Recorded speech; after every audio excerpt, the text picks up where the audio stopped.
Assalamualaikum warahmatullahi wabarakatuh. Salam dan bahagia.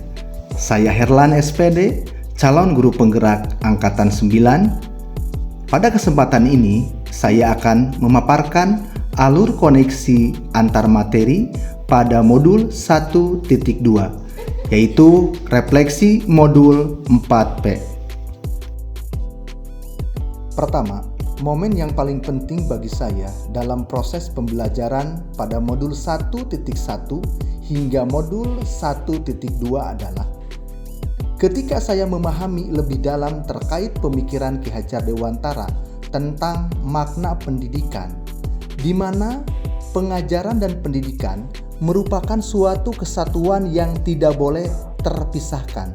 Dalam artian bahwa di dalam penyelenggaraan pendidikan di sekolah, saya sebagai pendidik harus mampu menuntun dan memberi kemerdekaan kepada murid dalam pembelajaran sesuai dengan kodrat alam dan kodrat zaman, sehingga pada akhirnya mampu memfasilitasi muncul dan berkembangnya potensi terbaik dalam dirinya. Kaitan antara modul 1.1 dengan modul 1.2 yang bisa saya pahami adalah pada modul 1.1 sesuai pemikiran Ki Hajar Dewantara, yaitu pendidikan harus menghamba pada anak, di mana pendidikan itu harus berorientasi pada kepentingan murid dalam menuntun tumbuh kembang dirinya sesuai dengan kodrat alam dan kodrat zamannya. Sedangkan pada modul 1.2 terdapat keselarasan filosofi yang tertuang dalam nilai guru penggerak, yaitu nilai berpihak pada murid yang diterapkan melalui peran sebagai pemimpin pembelajaran.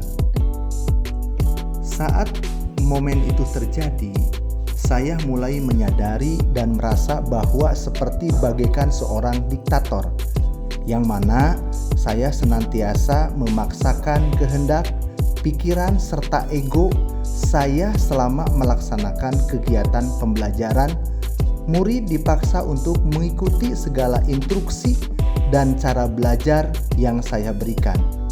Sampai pada akhirnya, saat ini setelah saya mempelajari dan kemudian mengkaji materi pada modul 1.1 dan 1.2, pandangan dan pikiran saya berubah tercerahkan sehingga saya bisa mulai melakukan pembenahan dan perbaikan dari pola yang selama ini saya gunakan dalam proses pengajaran dan pendidikan.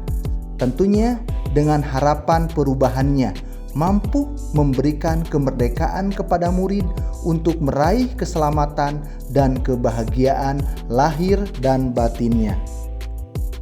Sebelum momen tersebut terjadi, saya berpikir dan beranggapan bahwa pembelajaran itu masih memprioritaskan pada tercapainya tuntutan kurikulum secara akademik, serta menuntun murid untuk melakukan pembelajaran tuntas dengan mengacu pada ketercapaian nilai KKM yang telah ditetapkan oleh sekolah, sehingga pola pelayanan pada murid masih bersifat klasikal, bukan berdiferensiasi atau penyesuaian gaya belajar secara individu.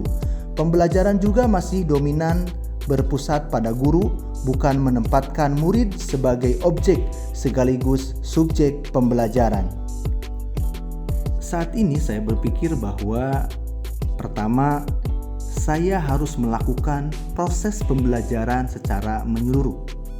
Kedua, saya harus lebih memahami dan mendalami karakteristik murid.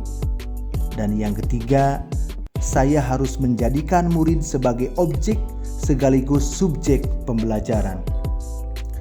Rencana ke depan yang akan saya lakukan, yang pertama, merancang pembelajaran yang interaktif dan menyenangkan dengan melibatkan murid sebagai objek sekaligus subjek pembelajaran.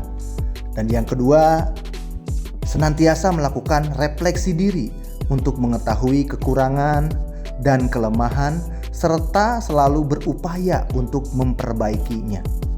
Dan yang ketiga, senantiasa memotivasi diri untuk terus belajar, meningkatkan kompetensi dan kapabilitas yang saya sebagai pendidik. Demikianlah paparan yang bisa saya sampaikan. Sekian dan terima kasih. Salam bahagia untuk rekan-rekan guru hebat semuanya. Akhir kata, wassalamualaikum warahmatullahi wabarakatuh.